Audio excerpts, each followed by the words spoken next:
Haman Nature, a journey in search of a peaceful and prosperous society with human nature as a guide. Led by your host, Adam Haman. Hello, hello, hello, and welcome to Haman Nature. Well, my name's Adam Haman, but you know that. With me is my spiky buddy, Tyrone. How you doing, man? I'm pretty good, except I lost most of my spikes paying all this usury on my credit cards, man. It's like, what the hell? Fun fact, folks, porcupines historically have terrible credit. I don't know why. This episode is sort of an extension of an episode we did for the broader public about what Trump's been saying on the campaign trail as he led up to getting seated as the presidency. And then the last one we sort of teased at the end of that episode was Trump's got this crazy idea to cap credit card interest rates at 10%. What could go wrong? What could go wrong? Well, you know, if Bernie Sanders is on board, it's got to be good. I mean, Bernie and AOC, I mean, they're kind of on board, but I guess he's even going further than their bill. Didn't Bernie introduce a bill to cap it at 15% a while back or something like that? So many years ago, it's probably been at least a decade or close to that. I think he's introduced something like this multiple times. But yeah, him and AOC had one for 15% many years ago, and then, like you said, Trump on the campaign trail said, "I think we should cap interest credit card rates at 10%," and Bernie was like, "Oh, 10." That's even better. That's even better. So he introduced a bill in the Senate to make that happen. It hasn't gone anywhere as far as at the time we're recording this, but it's on the floor or it's in committee or something, right? Yeah, it's probably stuck in committee. I don't really think he's going to push very hard on this. I mean, I think it's not something he could do. I mean, he just had a flurry of executive orders, like over 200. This wasn't one of them, and I don't think it could be. He would have to get a law through Congress in order to make this a thing. But let's talk about, let's just talk about some technical things first. Like, even if such a law were to be passed, which I think is a terrible idea. Right. In order for it to have teeth, it wouldn't just be the interest rate capped. You'd have to also make sure the credit card companies or the banks couldn't charge, late fees or anything else, any alternate ways that they could try and, get the same effect right. with a different mechanism. But it's also just so weird that this is a power that the government even has. And if you'll permit me, Tyrone, I'd like to just walk through that a little bit. Yeah, I think that's a good idea. So yeah, this requires congressional legislation, but you might think to yourself, where in the world did Congress get the power to decide how much one person can charge another person for interest rates? That seems a little excessive, and it all has to do with the ridiculous interpretation we are suffering under of the Congress clause in the Constitution. And the Congress clause, to have this incredible power to regulate every facet of our commercial life, you'd think it'd be a pretty big thing in the Constitution, right? But it isn't. It's little. It's short. It just says this: Congress shall have the power to, quote, regulate commerce with foreign nations and among the several states and with the Indian tribes. That little one in the middle there, among the several states, that's called the Interstate Commerce Clause, which, according to people who like big government, intrusive authoritarianism, that gives them the right to do all the interventions into the economy that we are plagued with, all 10,000 plus pages of regulations, just those few short words. And it's also paired with another ridiculously short clause called the Necessary and Proper Clause. And I'll just read that one. The Congress shall have the power to make all laws which shall be necessary and proper for carrying into execution the foregoing powers and all other powers vested by this Constitution in the government of the United States or any department or officer thereof. Necessary and proper, just those, again, tiny little descriptive words are being interpreted in our modern day and age to give the government an incredibly vast array of powers, regulatory powers, such that they even think they have the right to tell you the maximum amount of interest that one person can charge another. It's truly insane. Yeah. So Adam, I'm sure we'll do an episode on the birthright citizenship at some point, since that's a hot topic, and the certain interpretations of the 14th Amendment. But the reason why I bring that up is because I was reading up on that a little bit, and it's always very interesting to read the other works or the supporting documents of the people that wrote this, because they really go into more detail about what they meant. And I often wish instead of just writing the Constitution, they almost wrote like a dictionary or appendices to the Constitution, like really explaining what all this means, because I think I don't want to say they were naive to think that it was open to interpretation, because certainly they weren't. If you read some of the letters back and forth between like Madison and Jefferson, and about, the Anti-Federalist and Federalist Papers and things like that, they go into quite detail about how people could misinterpret certain language, or it could be so they were cognizant of it. So I wish they would have done a bit more to flesh that out. And this is a great example of that. And I think sometimes it's a difference between the way what words meant a few centuries ago and their meaning in the modern age.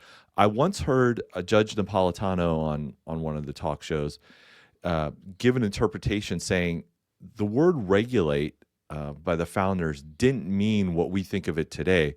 It meant more in the sense of keeping things regular. It meant to make regular, yes. In the sense that the idea was states you were supposed to just be able to travel between the states, cross the borders without papers, use a single currency, or you wouldn't be able to, one state couldn't impose a tariff on another state to transport goods, so that the exchange of goods and people was regular. So not in fact not regulated would almost be the better interpretation. Yeah, and you're exactly right. I think if we were ever to redo the Constitution, it would come with hyperlinks. Yeah. You do need notations to what the people who wrote these things were actually talking about. And part of the hyperlinks would have to be also the discussions made in all the ratifying conventions across the several states, because these few words written on parchment can be wildly twisted and distorted. And you're exactly right. For the first 100 years of this country's history, that clause was interpreted as doing exactly what you said, allowing the national government to strike down prohibitions between the states where they were inhibiting trade between the states. It was to make the trade regular, not impose a zillion specific regulatory demands from on high. That would have seemed insane to the people who wrote the Constitution. Right. It's a classic example of how lawyers and judges will torture the words in a piece of legislation in order to impose their own preferences and just sort of justify them with some weird interpretation of the law they're pointing to. And there's nothing more demonstrative of this fact than the famous 1942 Wickard v. Filmore case, where the government was trying to do price controls and on it was wartime, or they were trying to impose price controls on wheat, and this guy was just growing wheat on his own property to feed his own animals.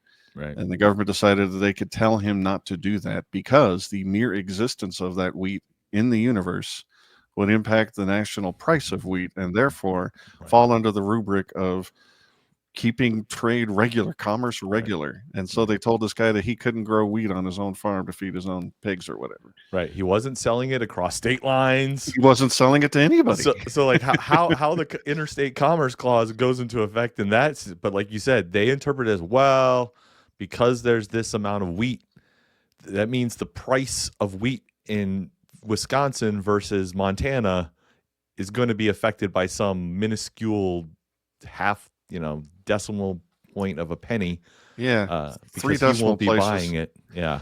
It just goes to show that Jonathan Haidt is right, and he's not the only one, but in the research showing that people aren't really rational very often.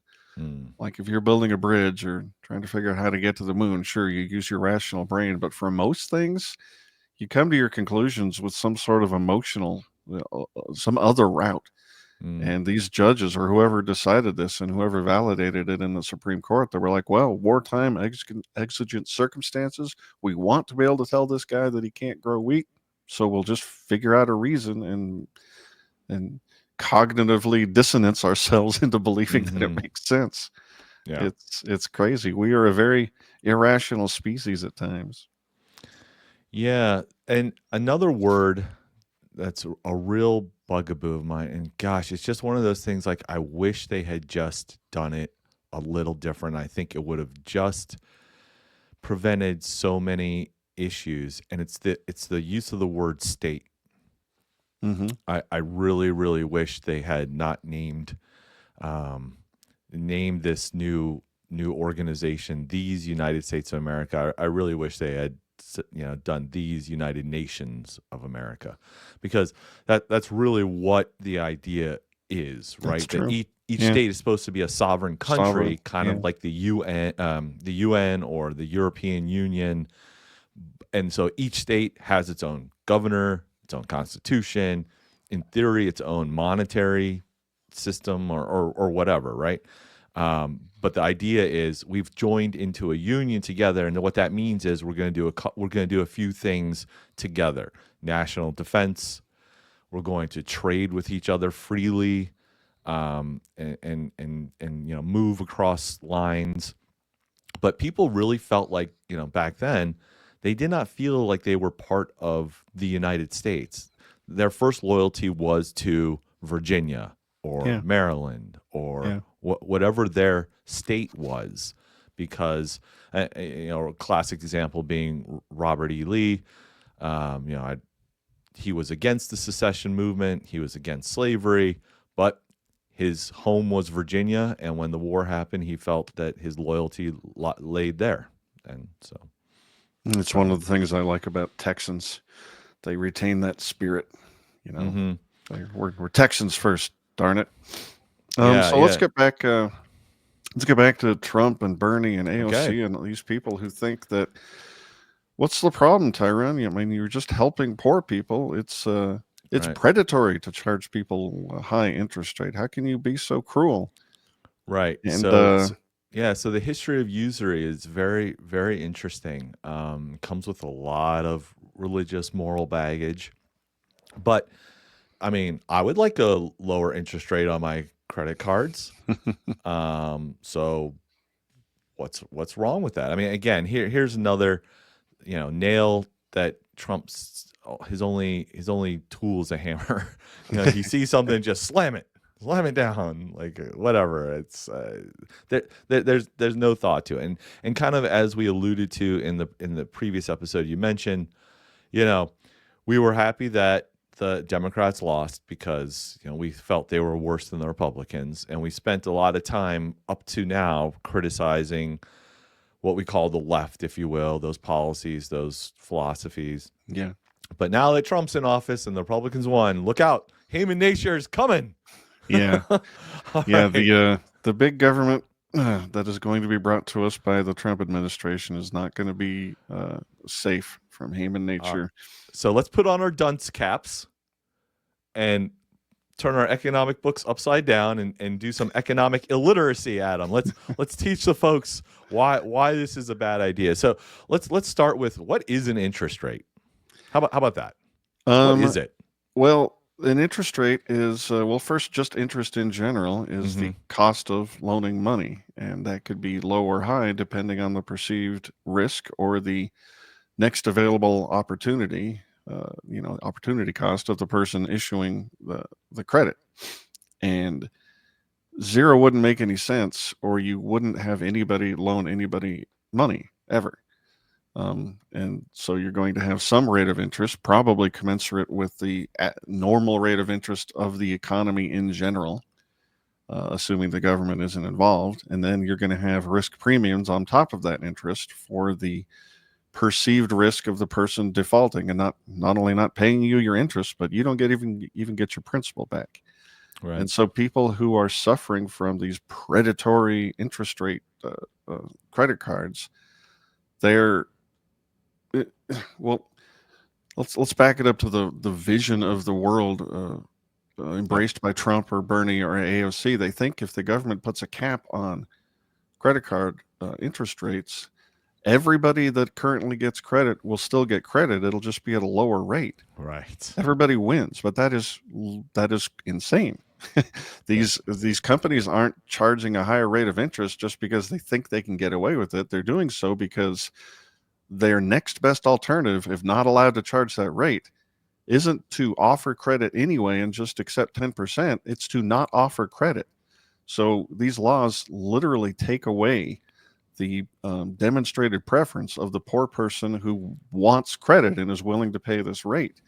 It reminds me of the government cracking down on payday loans or furniture rentals or rent-to-own schemes, and you do not make people better by taking away the preference that they've demonstrated. They need this money, and if you make it illegal for legitimate and reputable banks and credit cards to offer them this credit, you're pushing them into the black market of loan sharks. Who knows, prostituting themselves if they really need the money that bad. You don't make people better off when they know or they have demonstrated that they need a loan by saying, no, it's illegal. Go either suffer or go get the money in a worse way. Right. That doesn't help people. So there are two faults. Boy, this goes in a lot of different directions. I'm not sure which one I want to drive in first. Let me go this one first. So I think the overall underlying philosophical premise that people that would be in support of something like this is something like goes like this: human beings are good and honest and hardworking, and there just happens to be some very rich people, and there happens to be a lot of poor people, and through no fault of their own, they're poor.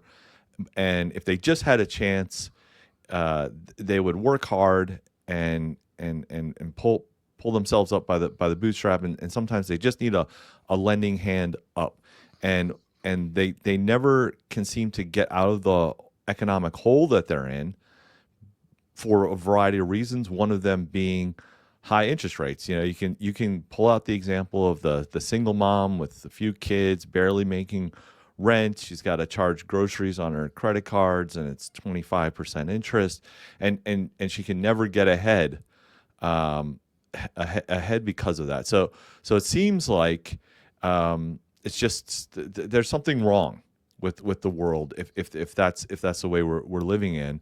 And if we can cap interest rates at a certain percentage, why wouldn't Bernie Sanders and AOC be in favor of that? So I think that's kind of their mindset going into this, that people need help, and the government's purpose is to help.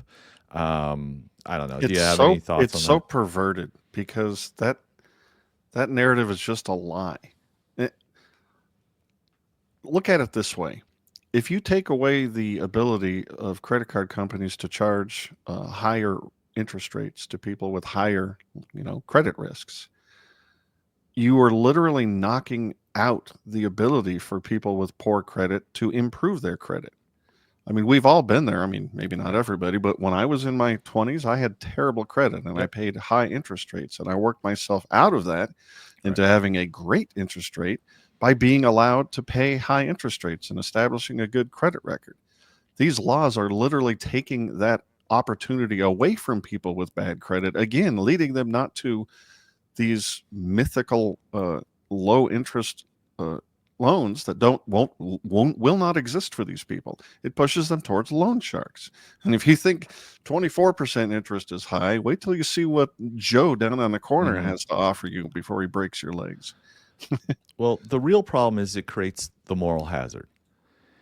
And this is part of how the housing crisis of 2008 happened. And actually, that was going to be my second tie-in, so this will lead nicely into that. But when you artificially lower the cost of money, people get the sense that, oh, I can afford more now.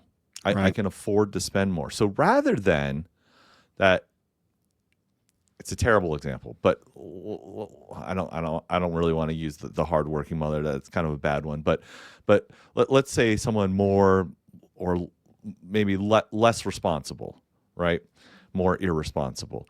They're if they have to pay a high interest rate, that's going to deter them perhaps from making purchases that they don't really need in life. But a lower interest rate would then encourage them to go out and spend more, to get that new car at a lower interest rate, to get a bigger house that, really probably is too much house for their economic income, because the interest rate is so low that it makes the payments appear more affordable. And the funny thing is, everyone knows this, especially on the left, that economic incentives drive behavior. If you raise taxes on cigarettes, you get lower usage of cigarettes. If you lower the interest rate on credit cards, you're not going to get less usage of credit cards or more responsible spending. You're going to get more usage of credit cards. You're going to get more debt piled on if the credit's even available. So your point being is right. Credit card companies are just going to say, well, we can't afford the risk. So if your credit score is below 500 or 600, or kind of a middle credit score that probably is good enough to get a high interest rate credit card, they're just going to say, we're not going to give it to you anymore.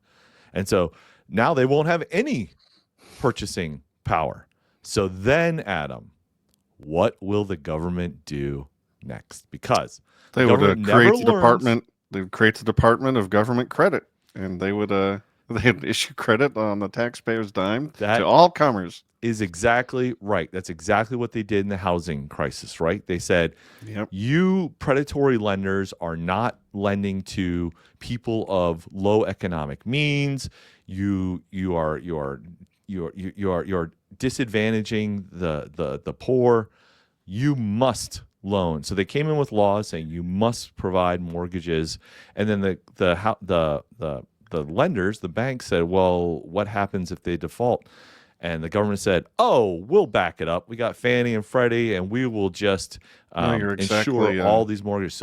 So then you're exactly right. They won't insure them. Your example of the housing market is perfect, because they won't need to create a new department, really. Right. They won't need to insure these loans specifically. All they need to do is create a secondary market with a big Fannie or a Freddie and buy up all these. Right. It'll become known in the industry that, we can give a homeless guy $100,000 at a 10% interest rate, and here comes Banny or Betty to buy up that loan 30 seconds after you've issued it. And, that's right. And we would have all the perverse incentives that led us to the economic crash of 2008, except this time in personal finance. Yeah, so they invented mortgage-backed securities to get these credit swaps going, and behind the scenes to make it look like, all this debt wasn't on the bank's books, and it became a government liability. So AOC, a few years will go by, poor people won't get credit cards anymore. They'll be screaming, shouting, we're not getting credit cards. AOC and Bernie will come along and say, well, it couldn't have anything to do with the 10% cap we did. That couldn't have done it. It must be greed. These evil, greedy credit card companies who hate the poor. So now we're going to pass a law. You must give a credit card to anyone that applies for it. And then, like you said, they will come up with some system to bail out all the banks when everybody defaults on their credit cards. That's exactly what's going to happen. And it reminds me of that article I wrote a while back about the old lady who swallowed the fly. And swallow the spider, swallow the bird, blah blah blah. One government regulation always creates unintended consequences that mandate the need for another government regulation. Rinse, repeat, rinse, repeat, rinse, repeat.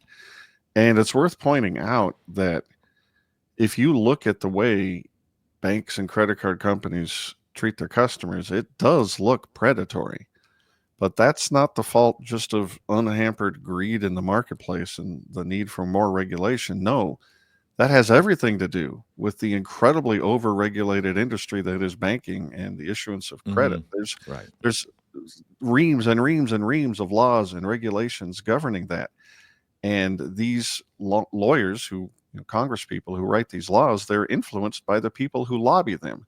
And who would those people be? Well, that'd be the banks and the credit card companies, and so you end up with the system where it's a Byzantine list of regulations, and as long as the credit card company follows them, they are in compliance with the law and cannot be sued by the customer. So even if they have practices that sure look like fraud to you and me, they are protected by the regulatory structure that is supposed to control their behavior, but instead it just shields them from the consequences of their action. And when all of the banks are governed by the same regulations, you're not even getting competitive pressure to alleviate that, because the banks don't have any room to operate. It's pernicious. Yeah. So before we wrap this episode up, Adam, I want to just go back to the first question I asked you. What is interest? And put it simply, from our viewpoint, from the Misesian viewpoint, interest is simply the price of money. So it's weird to think that how can money have a price? Isn't money? But it's the price of money, the price it costs you to borrow or to lend or whatever. It's the price of money. So an interest rate cap is nothing more than a price control. And I think there's enough economic literacy out there in the world, in the country, that if you were to have this conversation with an average person, I think maybe they know that price controls are bad. They may not exactly know why they're bad, but I think they'd have a sense. So if you could just make it very simple and say interest is the price of money, capping interest rates is a price control, you realize price controls are bad. I mean, it can be just that basic to make the argument, I guess. It's good to be basic. Price controls are bad. Before we finish out, let's throw a couple of rocks at the religious objection. Okay, sure. Because AOC was being cheeky. I'm going to introduce this legislation to cap interest rates at 15%, and I sure hope my conservative colleagues will join me, because we all know that Christ says you're not supposed to charge usury, because she's such a jerk. But there is text in the Bible to prohibit loaning money at interest, but the Bible is a confusing thing, and it doesn't get everything right. First of all, the Christians inherited that anti-usury language from the Jews. Right. Yeah. It wasn't new. It wasn't Christ. It wasn't new. And in the Jewish tradition, you were allowed to charge interest to other people, just not to other Jews. So the Christians came along and said, well, if it's wrong, it's wrong. So no one should be allowed to charge. And the usury doesn't mean it's wrong morally to charge high interest. It means it's wrong to charge any interest, to get any return for the lending of money to other people, despite the fact that there's other things you could do with that money, and despite the fact that there's a risk that you might not get repaid.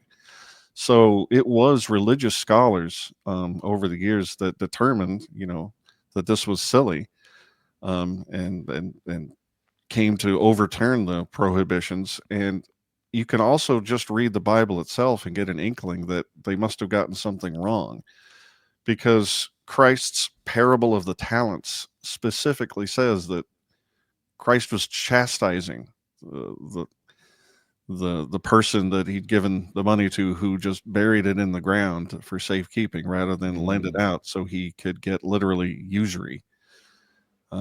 So don't just assume that the Bible is the ultimate authority and it's descriptive and it's not contradictory, because it is. And not expecting money to be lent at all without having a price paid for that is insanity economically. Yeah, we'll link to a great article from the Mises Institute that kind of goes into the history of Christianity. But since we're on this topic, I'm gonna sidetrack to talk about Islam a little bit.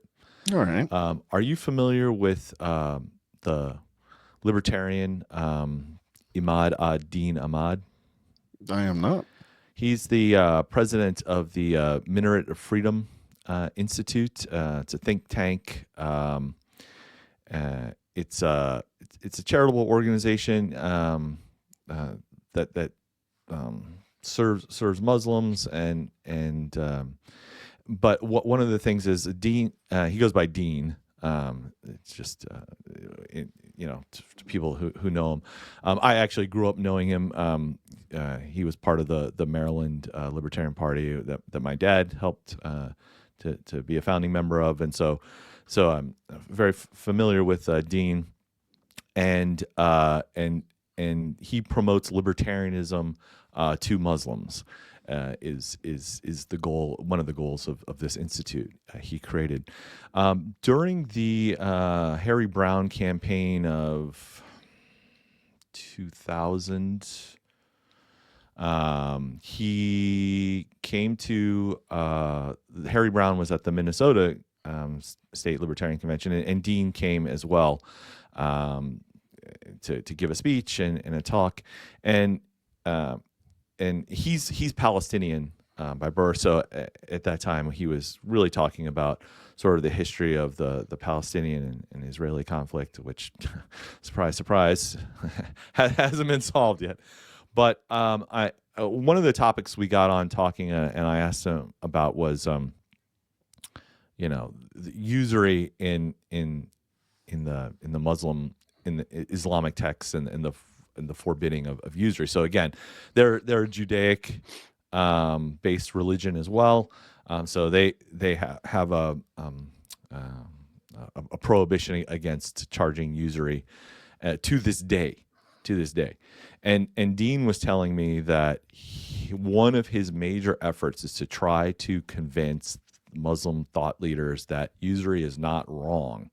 And he really believes that until the Islamic world comes around on that way of thinking, it's really going to prevent them from economic growth and developing into the modern age. It's really that important, because if you can't get access to capital, you can't build a business, you can't start an entrepreneurial effort. You need capital. And where does that capital come from? Well, unless you have a really rich friend that's just going to give it to you, you need to borrow it. But if you can't charge usury, nobody's going to loan you anything. So I find that very interesting. Christianity changed their minds around the 14th century, 15th century, really not until really the 17th century did it fully come around. And coincidentally, shortly after that, you had the Great Renaissance and the Industrial Revolution happened. So, I think the things are tied together. I don't know. I think we made a pretty strong case. Trump should not do this. It was a dumb thing to say. It would be an even dumber thing to do, because price controls are bad. When you institute them, you get a shortage of the good that you think is important, clearly, which means access to credit. You don't make people better off by reducing their access to credit in a full, free, unhampered market. And if you don't like the way banks and credit card companies are doing business, look to the way they're regulated, because that is some crony stuff. Have we done enough, my spiky friend? I hope so. I think so. Again, I don't think this one's going to go anywhere. I don't either. The powers that would be opposed to it are just way too strong. But you never know. You just never know. So nothing would surprise me. Well, if it does, we'll come back and have words to say about it. All right, Tyrone, that was awesome. Thank you. Interesting and informative as always. And thank you, ladies and gentlemen, for watching and or listening to Haman Nature. We will see you next time.